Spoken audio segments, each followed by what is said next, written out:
this thrilling installment of the Conglomerate Wars series, the battle for control of the digital world escalates from corporate espionage to open warfare.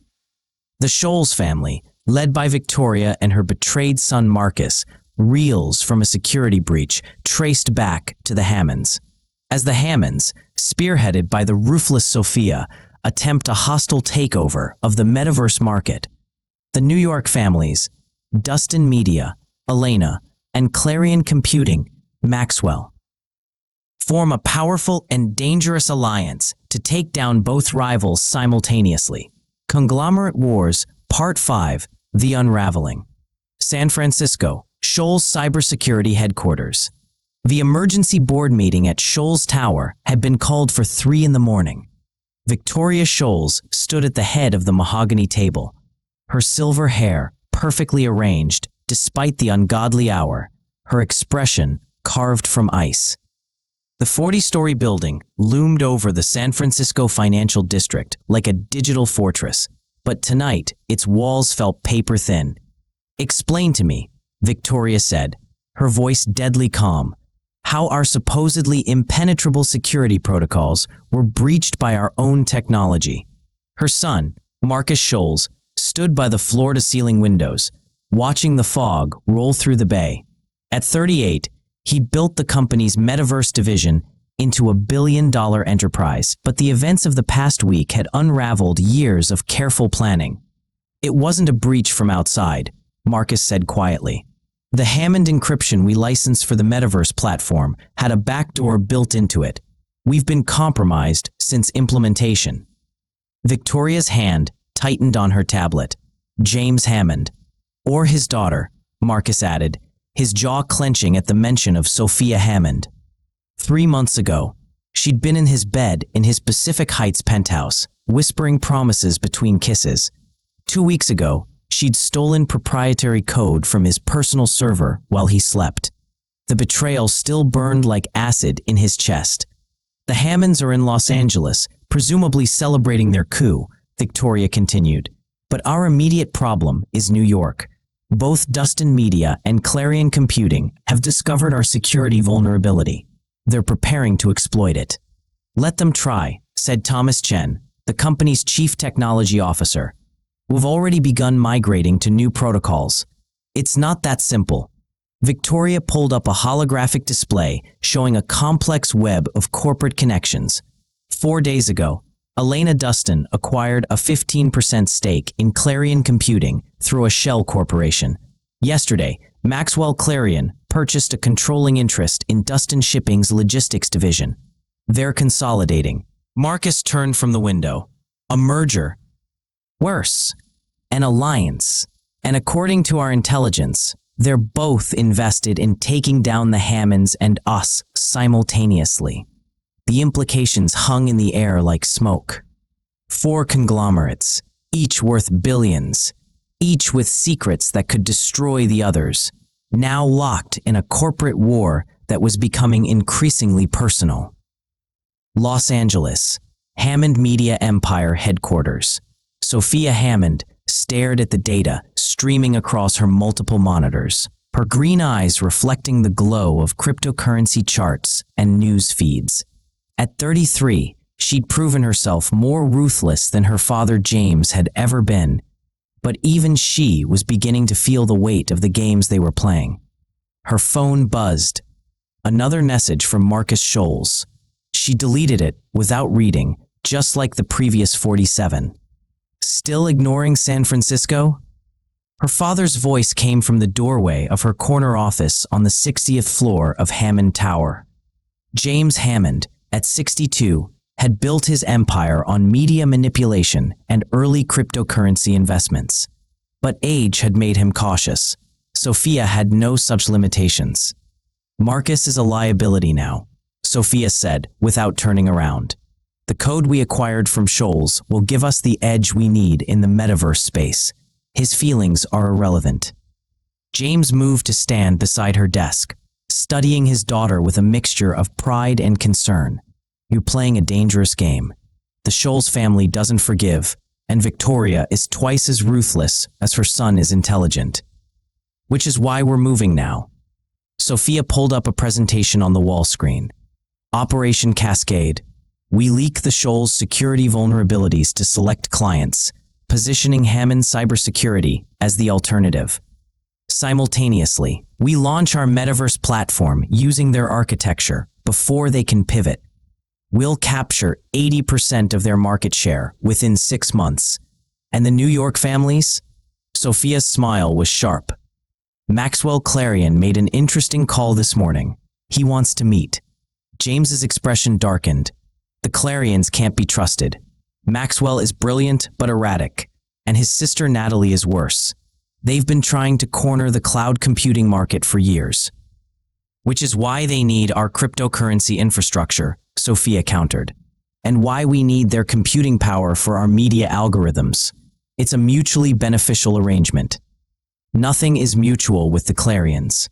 Remember what Maxwell did to the Thornton family 3 years ago? He bankrupted them and took everything, including Richard Thornton's daughter as his wife. Caroline Thornton Clarion, Sophia murmured. I remember. She divorced him last year and disappeared. Rumor has it she's working with Elena Dustin now. James leaned against the desk. Which brings us to the real problem. Elena Dustin.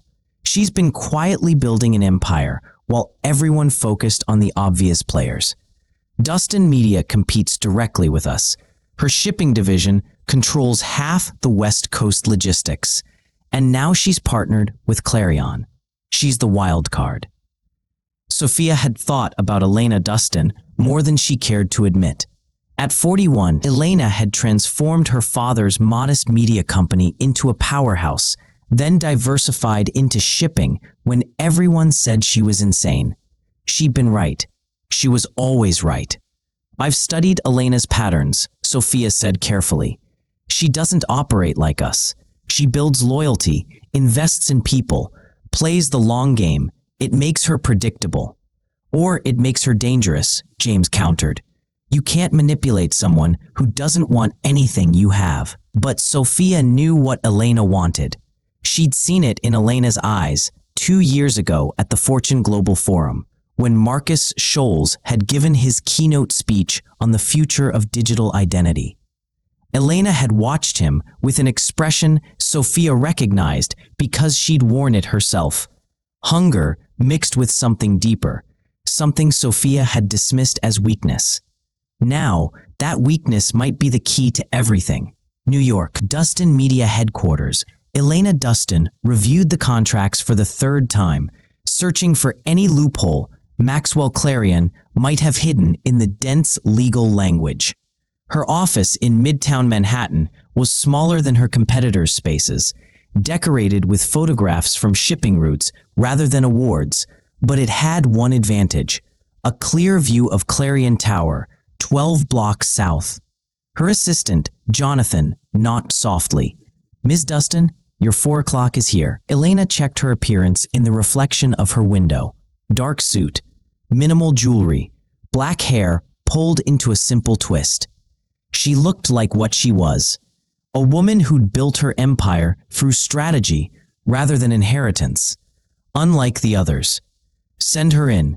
Caroline Thornton Clarion entered with the wary grace of someone who'd survived a war. At 35, she should have been at the peak of her social power as Maxwell Clarion's wife, but instead she'd walked away from everything. Elena respected that kind of courage. Thank you for seeing me, Caroline said, settling into the chair across from Elena's desk. I know my name comes with complications. Your ex-husband and I are currently negotiating a partnership, Elena acknowledged. But that doesn't mean we can't talk. What do you want, Caroline? Caroline pulled a slim tablet from her bag. To save you from making the same mistake I did. Maxwell Clarion is a brilliant strategist and a sociopath. He will use your partnership to destroy you, and he'll do it in a way that makes you complicit in your own downfall. Elena had suspected as much, but hearing it confirmed by someone who'd lived through Maxwell's machinations was different. Go on.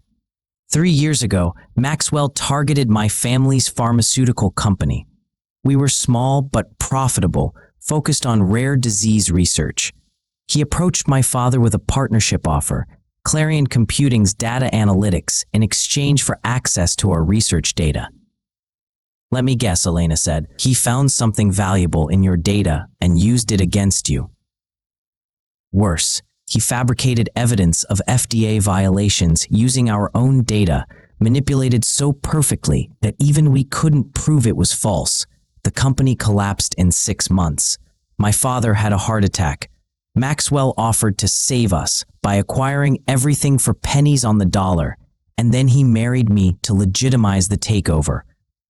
Cruelty was breathtaking in its efficiency. Elena felt a familiar anger rising in her chest, the same feeling she got when powerful people crushed the powerless simply because they could. Why are you telling me this? Caroline leaned forward.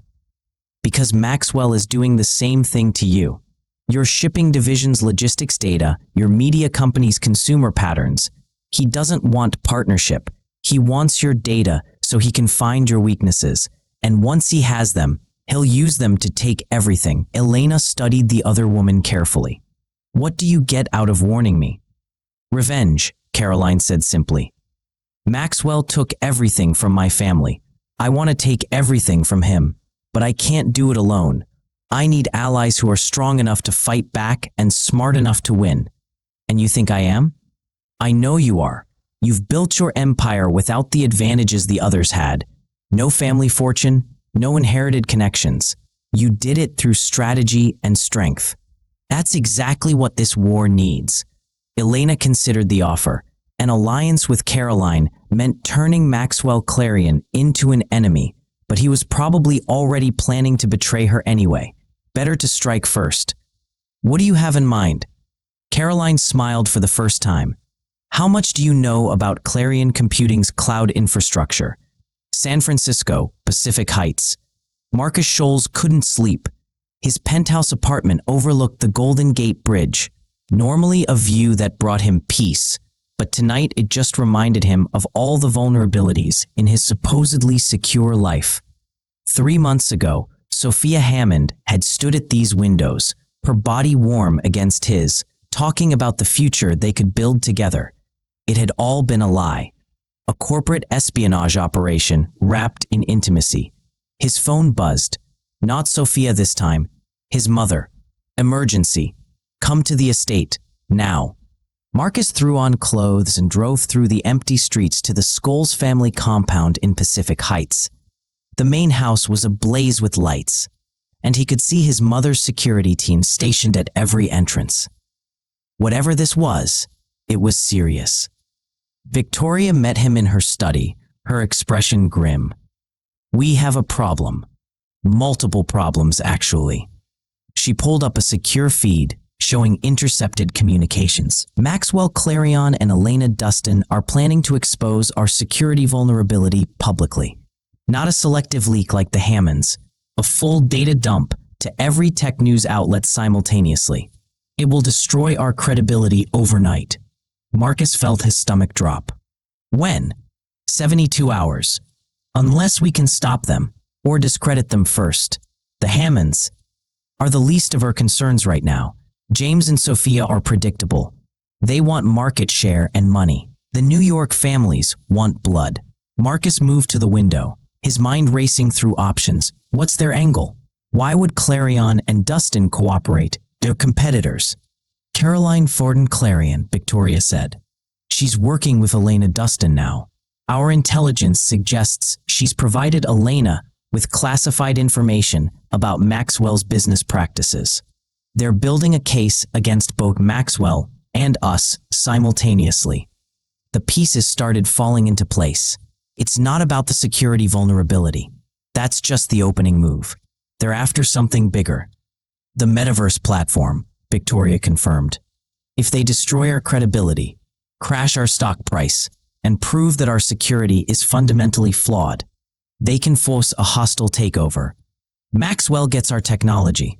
Elena gets our media contracts, and Caroline gets her revenge against her ex-husband by helping him win and then destroying him from the inside. That's insane. That's brilliant, Victoria corrected. And it's exactly what I would do in their position. Marcus turned back to his mother. So what do we do? Victoria's smile was cold and calculating. We make an alliance of our own, one that nobody will see coming. Los Angeles, private meeting.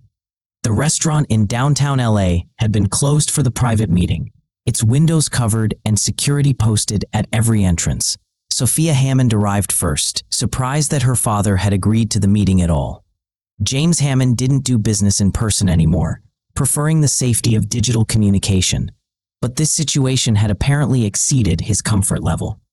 Maxwell Clarion arrived 10 minutes late, which Sophia knew was intentional.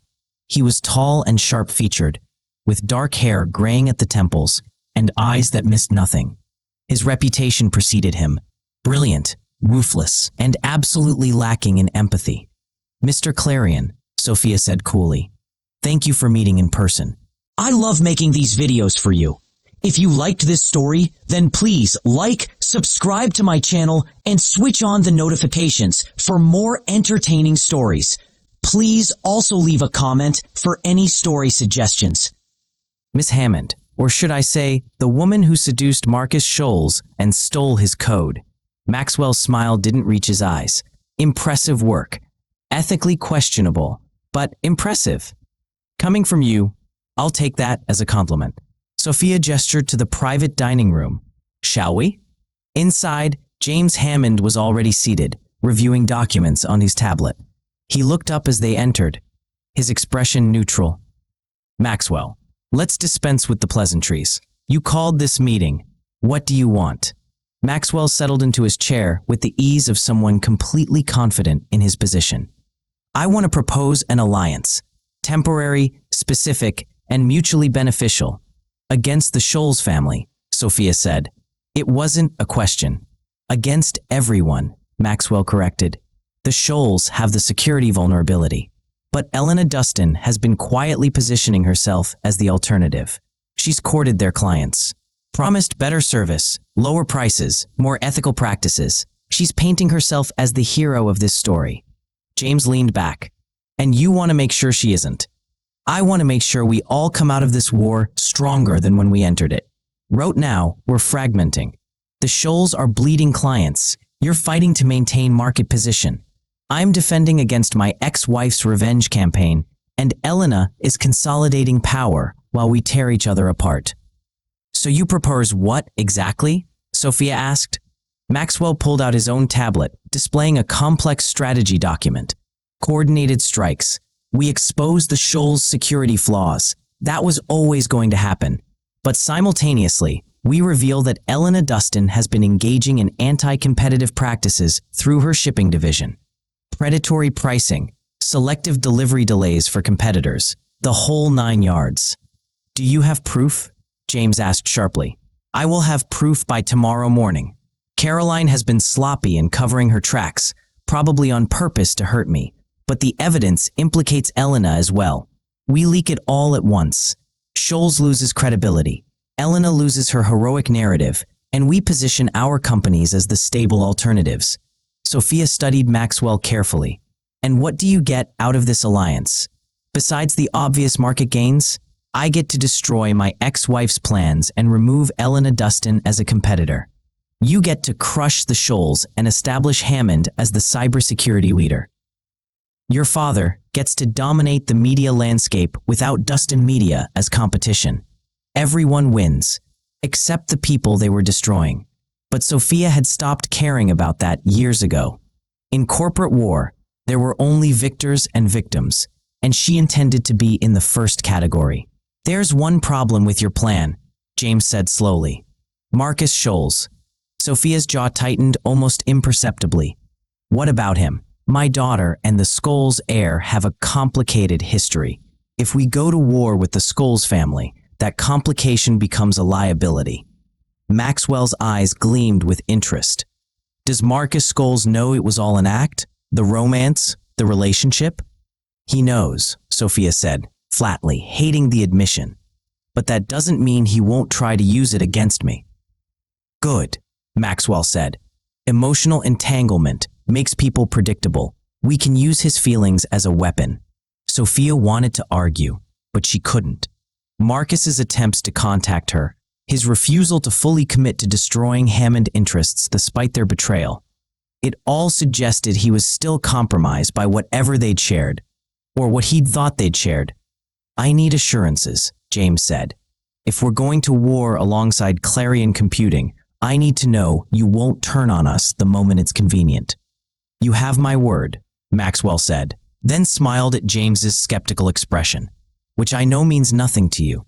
So instead, I'll offer something more concrete: leverage. I'm prepared to share access to Clarion's proprietary cloud computing algorithms, not ownership, but access.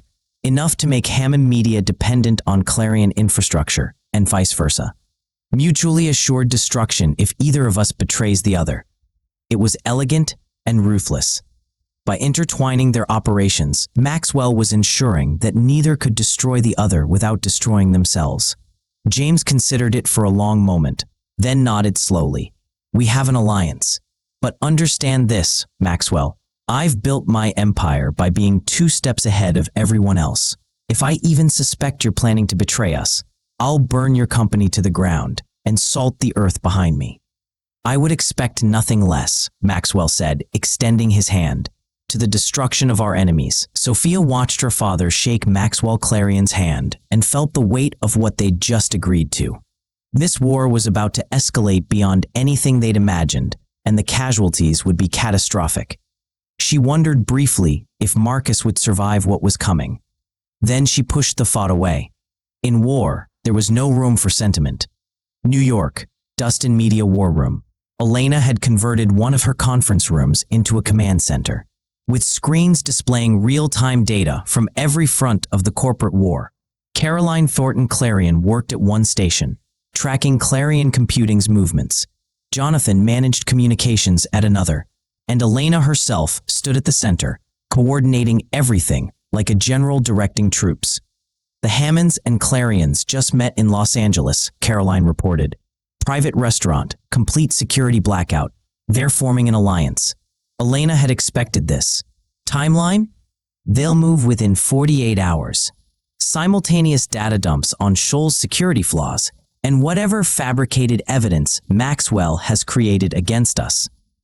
"Not fabricated," Elena said quietly. "I did engage in competitive practices through the shipping division.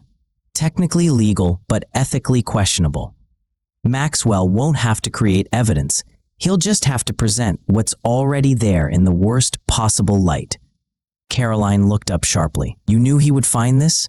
"I knew it was possible, which is why I've been preparing a counter-narrative for 6 months." Elena pulled up a new set of documents. "When Maxwell presents evidence of anti-competitive behavior, we don't deny it. We own it, apologize for it, and announce immediate reforms. Then we pivot to exposing Hammond's cryptocurrency manipulation and Clarion's data mining practices. We turn it into a referendum on which company is willing to change versus which ones continue operating in the shadows." "That's risky," Jonathan warned. "Public confession of wrongdoing could destroy investor confidence. Or it could position us as the only honest player in a corrupt game," Elena countered.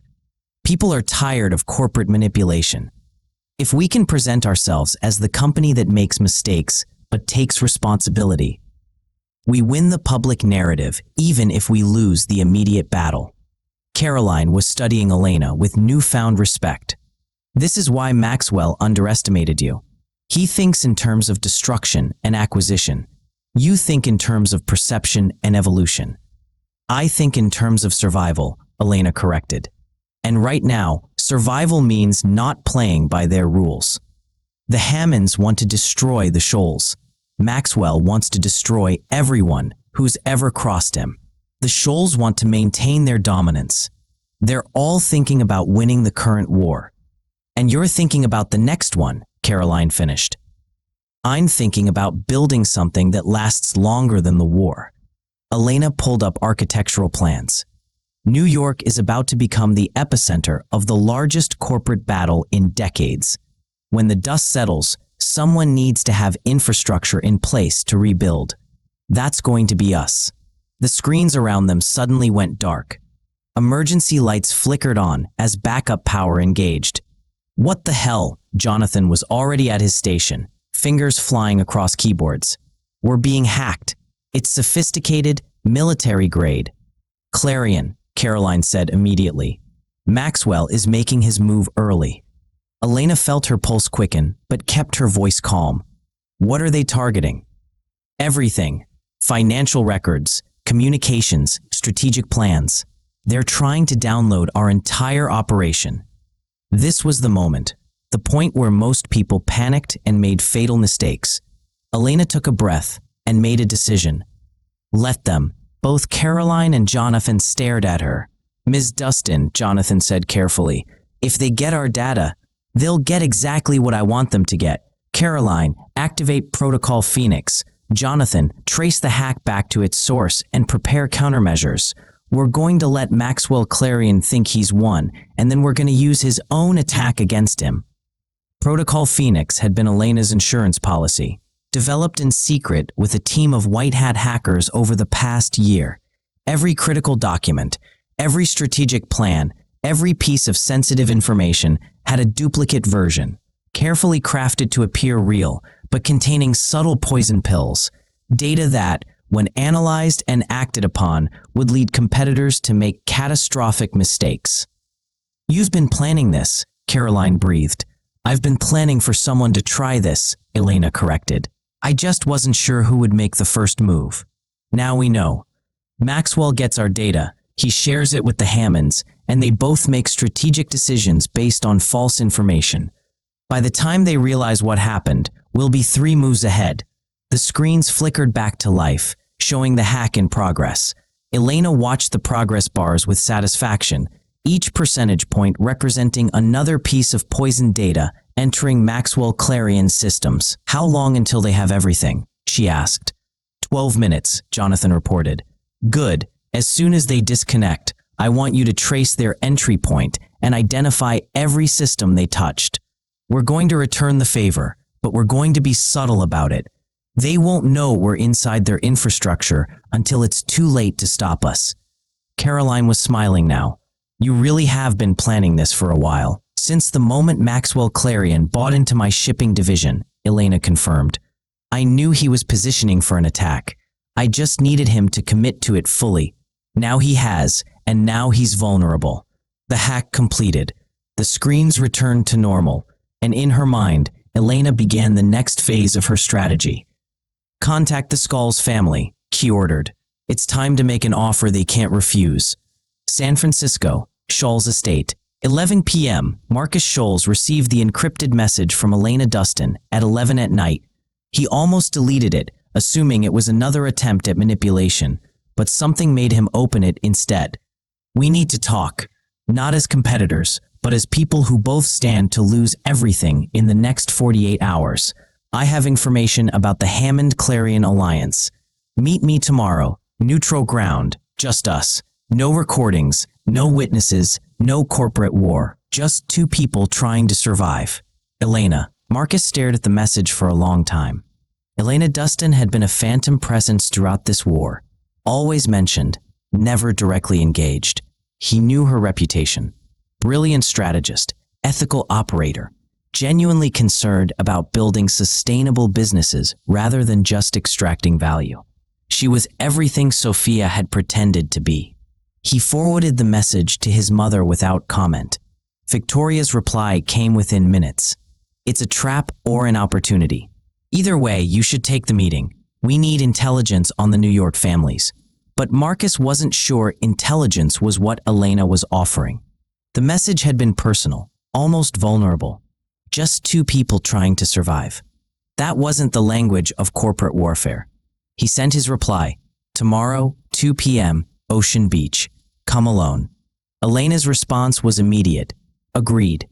Marcus stood at his window, looking out over the city he'd always thought of as his kingdom. In the past week, that certainty had crumbled. The security systems he'd built had been compromised. The woman he'd loved had betrayed him.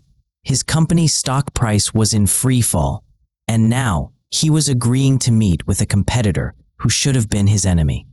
But maybe that was the problem. Maybe they'd all been so focused on treating each other as enemies that they'd forgotten they were all just people trying to build something lasting, in a world that wanted to tear everything down.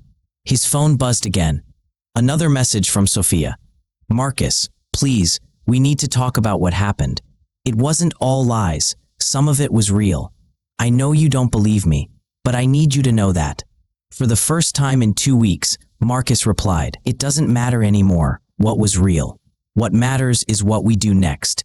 And what I'm going to do is whatever it takes to protect my family and my company, even if that means destroying yours.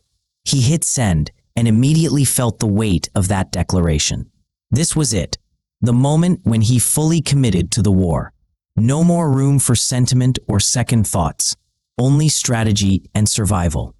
Sophia's reply came after a long pause. I understand. See you on the battlefield. Marcus deleted the message thread. All of it. Every conversation, every photo, every reminder of what he'd thought they'd had. It was time to move forward. And tomorrow, he would find out if Elena Dustin was another manipulator or if she really was different from all the others. New York, Clarion Tower. Maxwell Clarion reviewed the data his team had stolen from Dustin Media with satisfaction. Elena's strategic plans, financial records, client lists, everything he needed to dismantle her empire piece by piece. The woman had built an impressive operation, he had to admit, but she'd made the fatal mistake of underestimating him. His head of cybersecurity, Raymond Park, stood nearby with his tablet. The data extraction was clean. They never even knew we were in their systems until it was too late to stop us. Excellent. Have you analyzed the strategic documents? Preliminary review suggests Elena Dustin was planning to expose your alliance with Hammond Media. She has evidence of your meeting in Los Angeles, details about the coordinated attack plan, everything. Maxwell felt a flicker of concern. How did she get that information? Unknown, but sir, there's something odd about the data structure. The files are all properly encrypted and formatted, but there are some unusual metadata patterns I've never seen before. Meaning what? Raymond hesitated. Meaning I'm not entirely certain this data is genuine. It could be real, or it could be an elaborate fake designed to look real. Maxwell's satisfaction evaporated. You're saying we might have been fed false information? I'm saying it's possible. Give me another 12 hours to verify authenticity before we act on any of this. But 12 hours might be too late. The Hammond alliance depended on moving quickly before Elena could mount a defense. If they delayed now, they'd lose the advantage of surprise. Continue verification, Maxwell ordered. But proceed with the original timeline. If the data is fake, we'll discover that soon enough. If it's real, we can't afford to wait. After Raymond left, Maxwell stood at his office windows, looking north toward where Elena Dustin's headquarters stood. He'd destroyed dozens of companies over his career, eliminated countless competitors, always staying 3 steps ahead of everyone else. But something about this situation felt different. Elena wasn't reacting the way she should. She wasn't panicking, wasn't making desperate moves, wasn't showing any of the signs of someone who'd just been outmaneuvered. His phone buzzed. A message from an unknown number. Your ex-wife says hello, a friend. Maxwell felt ice in his veins.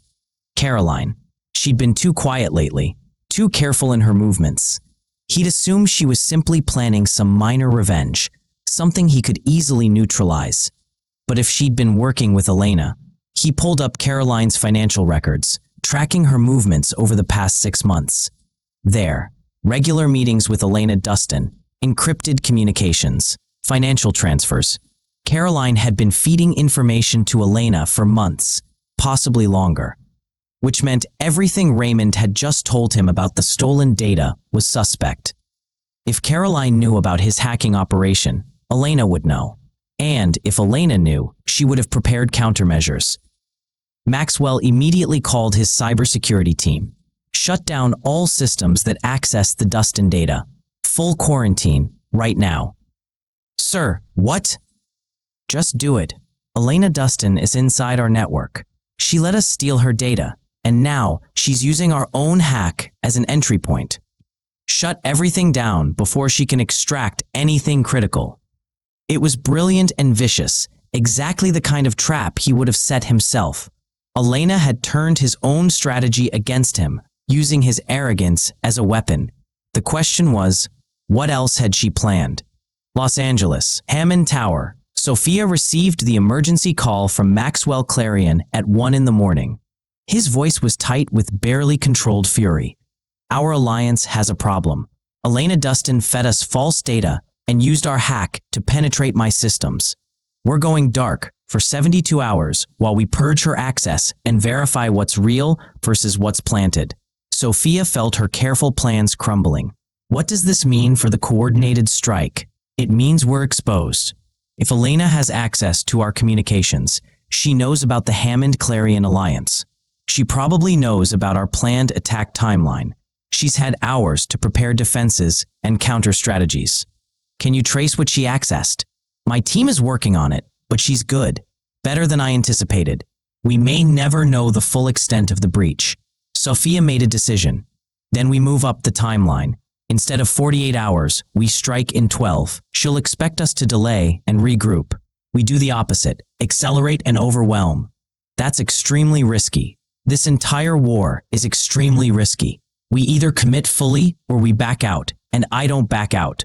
She could hear Maxwell's cold smile through the phone.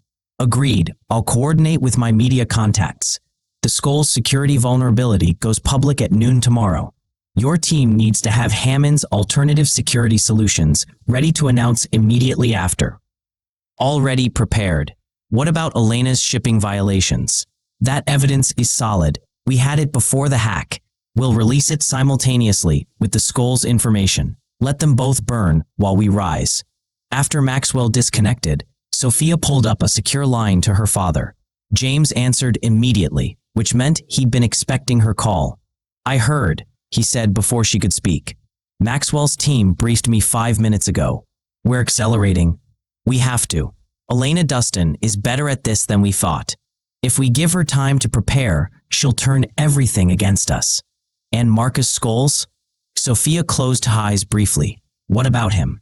You need to contact him, one last time. Feed him information that will make him doubt his mother's strategy. Make him hesitate at a critical moment. Use whatever connection you had to plant seeds of uncertainty. He won't believe anything I say. He doesn't have to believe you. He just has to think about you at the wrong moment. Hesitation kills in war, Sophia. You know this. She did know this. But the thought of weaponizing Marcus's feelings, of using his genuine emotions as a tool of manipulation, made her feel something she hadn't felt in years. Shame. I'll take care of it, she said quietly. Good, because tomorrow, everything changes. We either emerge from this war stronger than ever, or we lose everything. There's no middle ground anymore. Sophia disconnected and stared at her phone. One message to Marcus, one carefully crafted lie wrapped in just enough truth to make him question everything. It would be easy. Her fingers moved across the screen. Marcus, I need to tell you something important. Not about the war. About us. About why I really… She stopped, deleted the message, and wrote instead, I'm sorry for all of it. You deserved better. But this is who I am, and I can't change that. Be safe tomorrow. She hit send before she could second-guess herself. It wasn't a weapon. It wasn't manipulation. It was just the truth. Maybe the only honest thing she'd said to him in 6 months. Marcus's reply came 30 seconds later. I know. 2 words that somehow meant everything. Sophia turned off her phone and returned to her war plans. Tomorrow would determine who survived and who fell, and she intended to be standing when the dust settled. San Francisco, Ocean Beach, 2 p.m. Marcus arrived at Ocean Beach early, watching the fog roll in across the Pacific. The beach was nearly empty on the cold afternoon, just a few dedicated surfers and dog walkers braving the wind. He'd chosen this location because it was public enough to be safe, but isolated enough for a private conversation. Elena Dustin arrived exactly on time, walking across the sand in practical boots and a dark coat. She was smaller than he'd imagined, more compact and intense, with sharp eyes that took in everything. She came alone, as promised. "Marcus Schols," she said, extending her hand. "Thank you for meeting me." "Elena Dustin." He shook her hand, surprised by the firm grip. "I'm still not sure why I agreed to this. Because you're smart enough to know that the war we're in won't have any winners, only survivors." Elena gestured toward the water. "Walk with me." They moved along the shoreline, waves crashing nearby, the city skyline barely visible through the fog behind them. "I'm going to be direct," Elena said.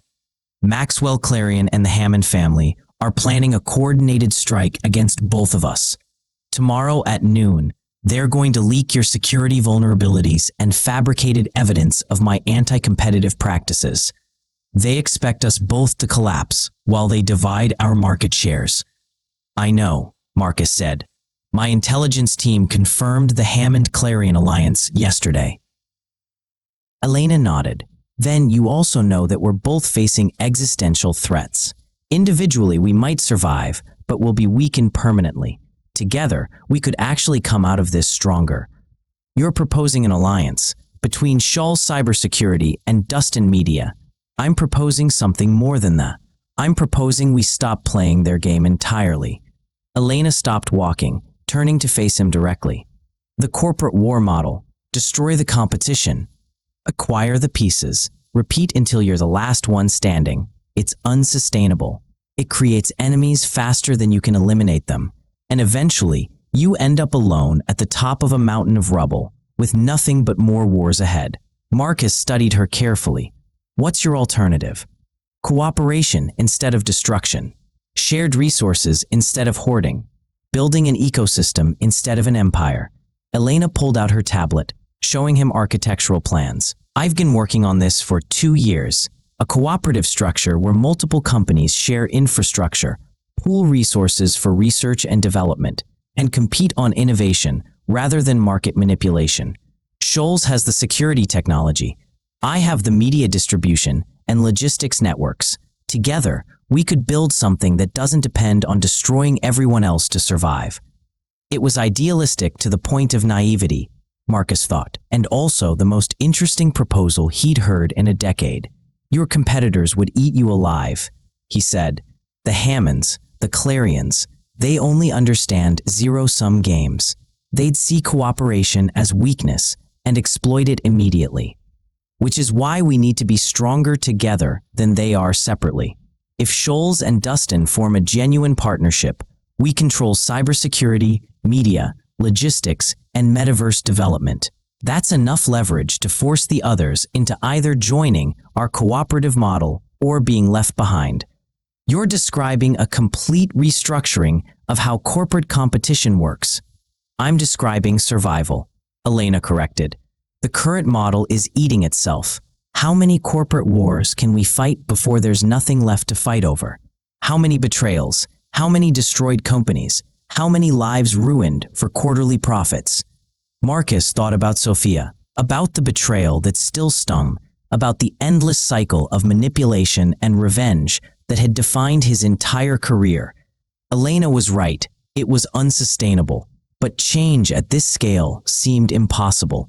Even if I agreed, and I'm not saying I do, my mother would never accept it. Victoria Schols didn't build her empire by cooperating with competitors. "Your mother built her empire in a different era," Elena said gently, "and she's smart enough to recognize when the landscape has changed. Talk to her.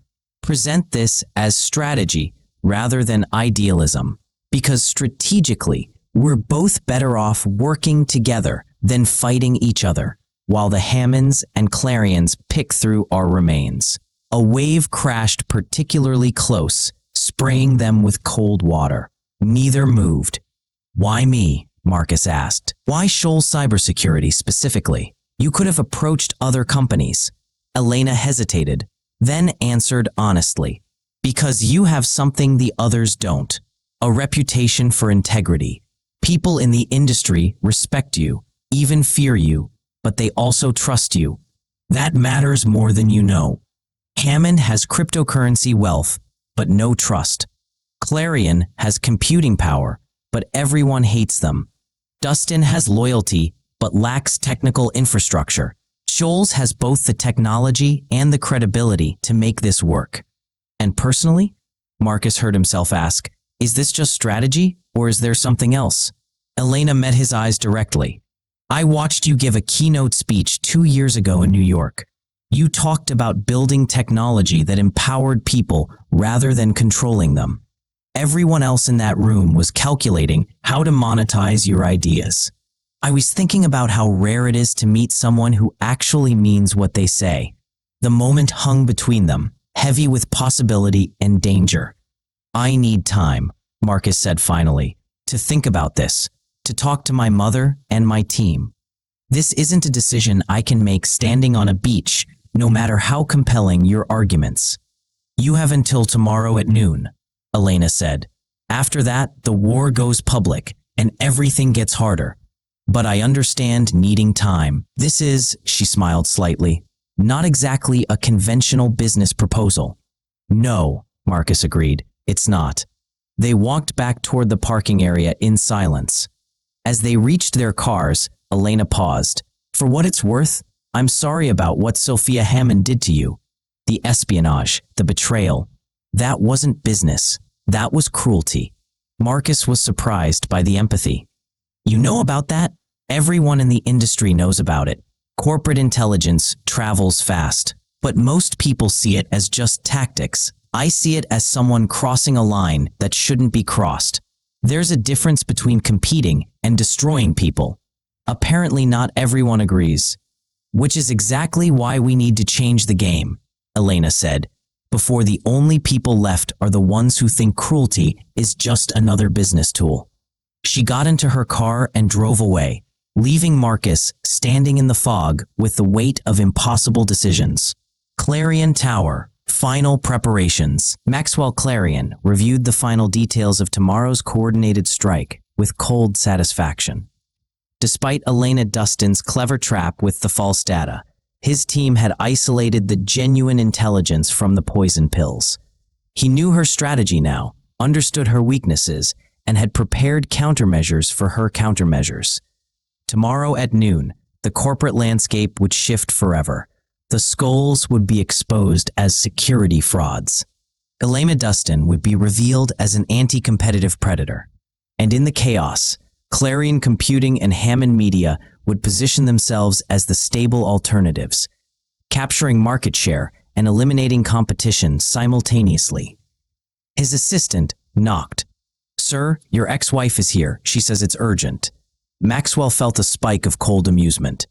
Send her in. Carolyn entered his office with the wary confidence of someone who knew she was walking into danger but couldn't resist. Hello, Maxwell. Carolyn, come to confess your collaboration with Elena Dustin? It's a bit late for that. I came to make you an offer, a last chance to walk away from tomorrow's disaster with something intact. Maxwell laughed. You think you can threaten me? I know everything about your plans. The partnership with Elena, the stolen data, the coordinated defense strategy. You've already lost. Have I? Carolyn pulled out her phone, displaying a video file. I don't think you've considered all the variables. She pressed play. The video showed Maxwell in his office 3 years ago, speaking with his head of security. The conversation was damning.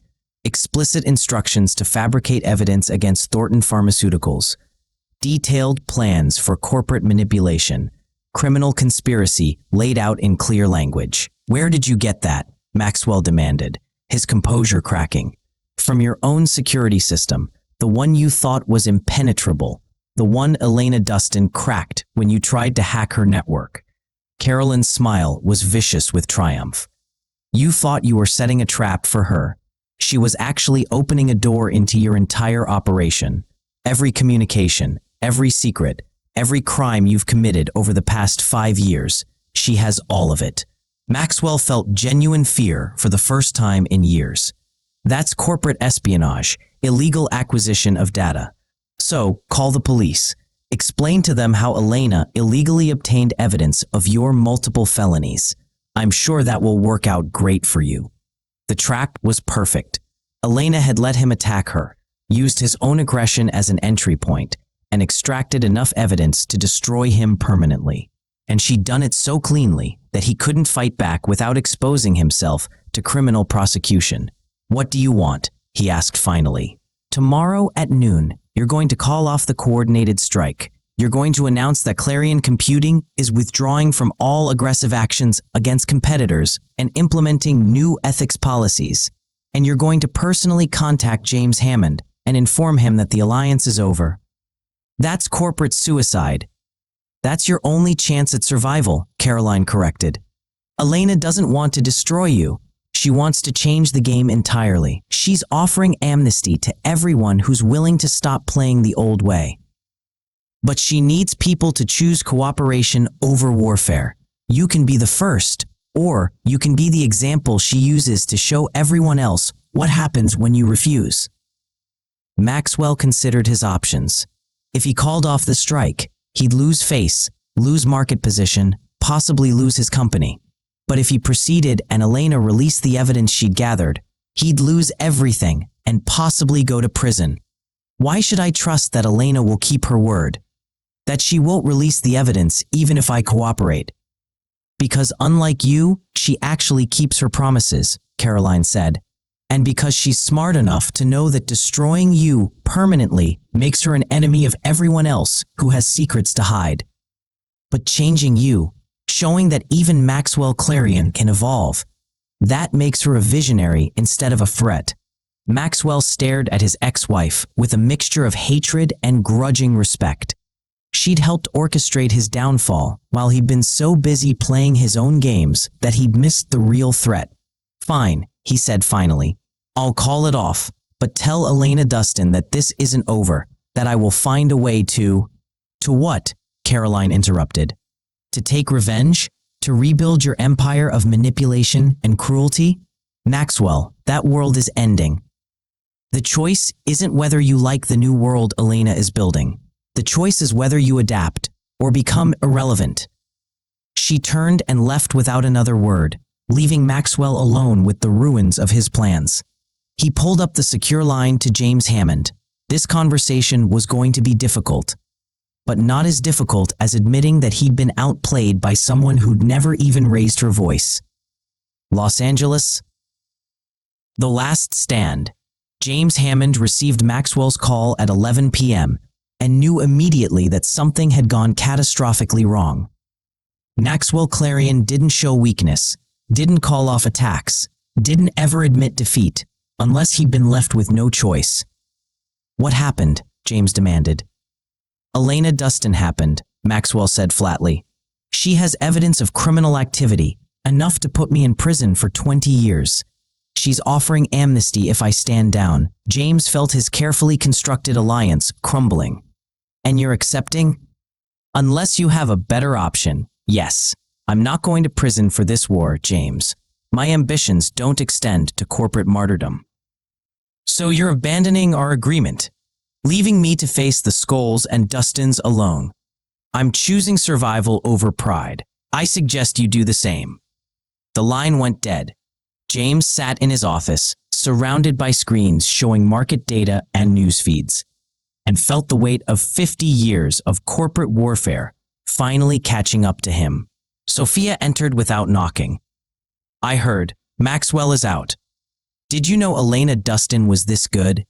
"I knew she was good. I didn't know she was this good." Sophia moved to the windows, looking out over Los Angeles. "The question is, what do we do now? We can proceed alone, but without Clarion's support, our chances of success are significantly lower." James considered their options. They could fight, release the Schols' vulnerabilities, try to weather the counterstrikes, gamble everything on one final corporate war, or they could accept that the landscape had shifted and adapt accordingly. "Contact Elena Dustin," he said finally. "Arrange a meeting. Let's find out what her terms are." Sophia turned in surprise.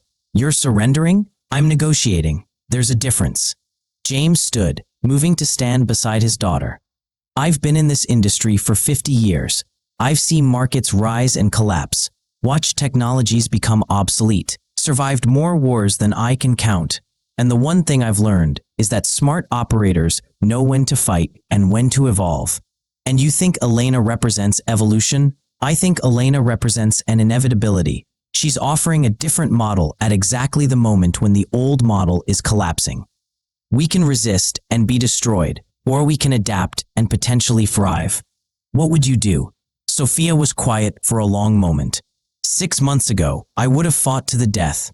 Today, I'm not sure anymore. Maybe seeing Marcus's face when he found out about the betrayal. Maybe watching how quickly our allies turned into enemies. Maybe just being tired of the endless cycles of revenge and counter-revenge. Then set up the meeting, Jane said gently. Let's see what the future looks like. San Francisco, Schols estate, dawn. Marcus presented Elena's proposal to his mother at dawn. Knowing that Victoria Schols was always sharpest in the early morning hours, he laid out the entire concept, the cooperative model, the shared infrastructure, the fundamental reimagining of corporate competition.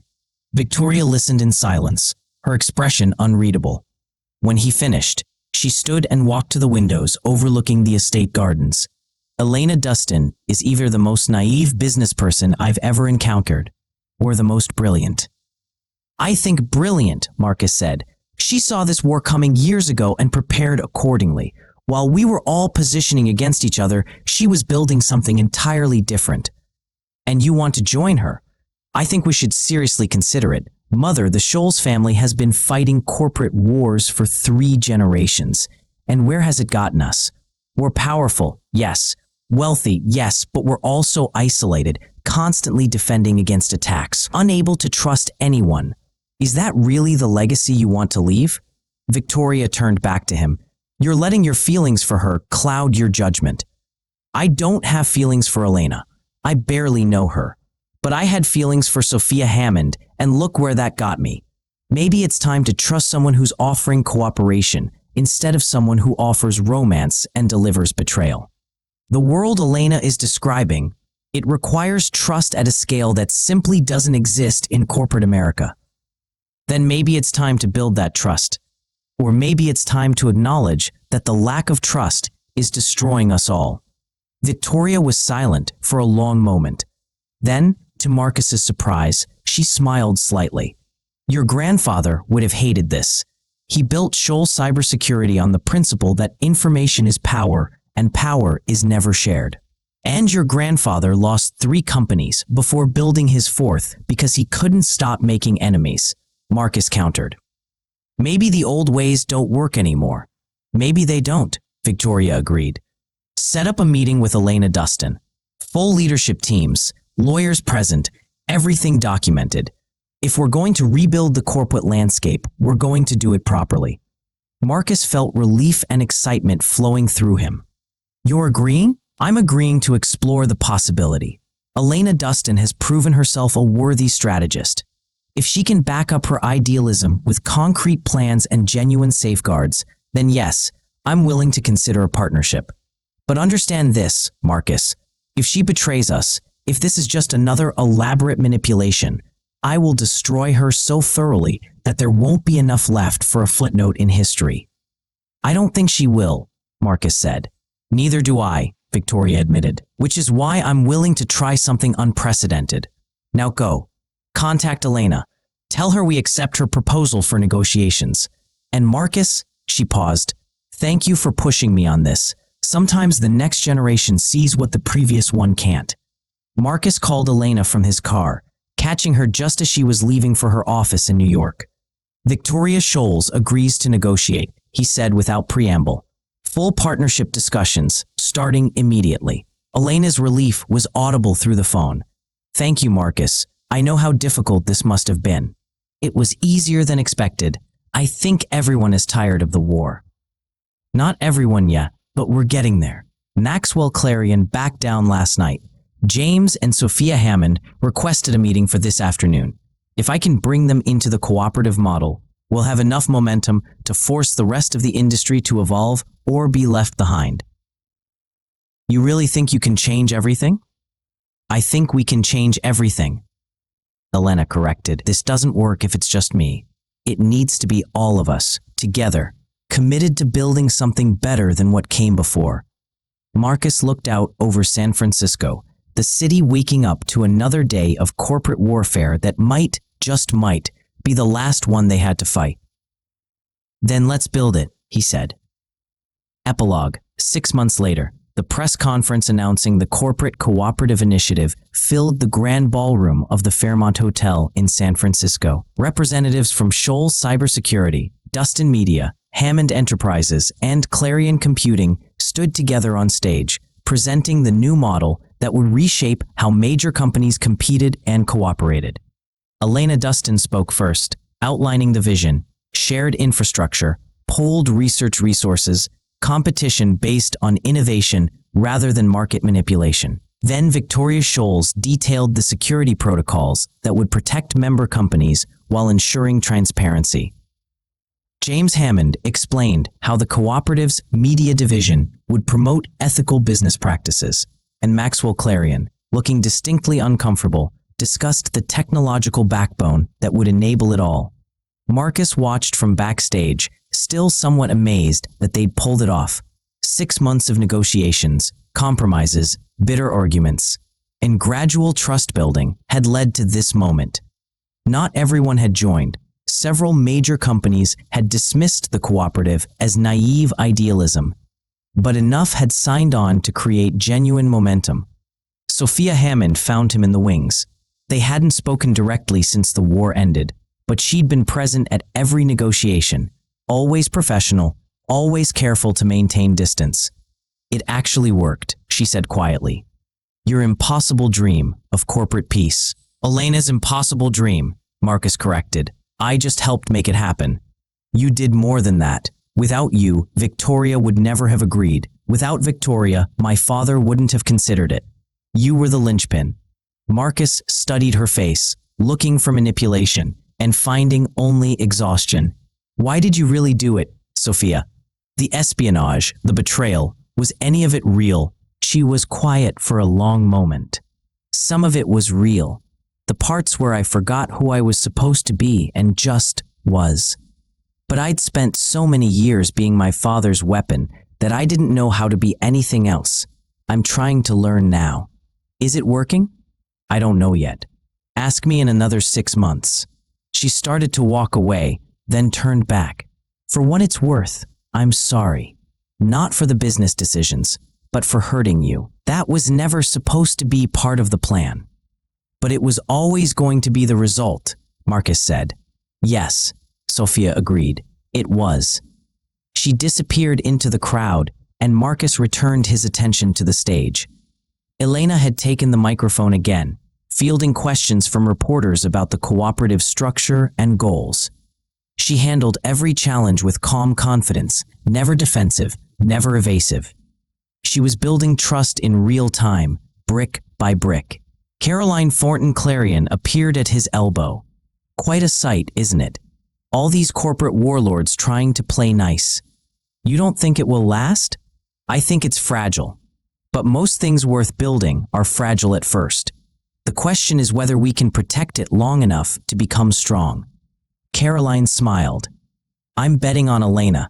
She's more ruthless than Maxwell ever was. She just channels it differently, into building instead of destroying. And Maxwell, how's he handling the new world order?" "About as well as you'd expect. He hates every minute of it, but he's smart enough to know this is his only path forward. My revenge was supposed to be destroying him. Instead, it's watching him build something decent for once in his miserable life. Surprisingly satisfying."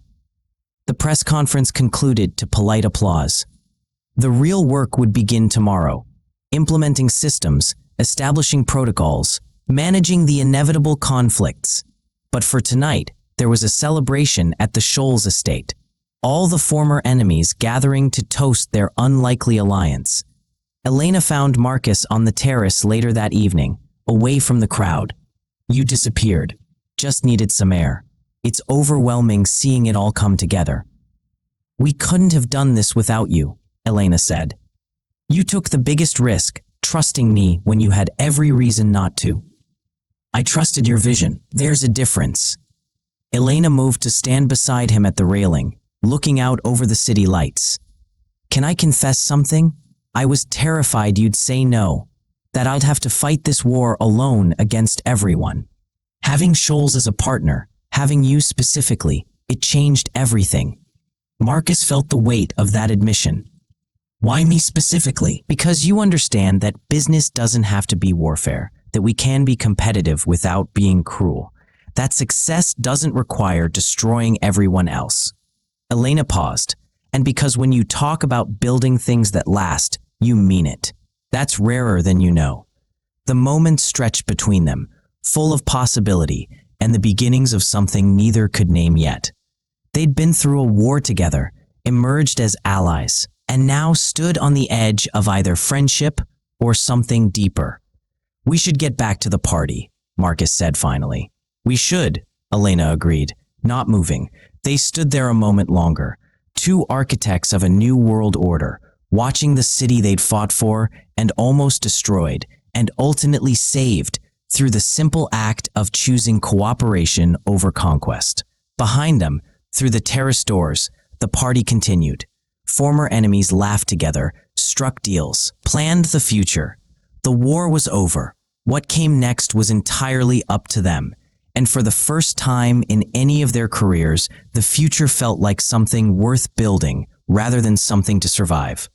The corporate world would never be the same. Whether that was triumph or tragedy remained to be seen.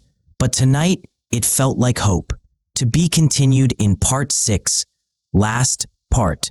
I love making these videos for you. If you liked this story, then please like, subscribe to my channel, and switch on the notifications for more entertaining stories. Please also leave a comment for any story suggestions.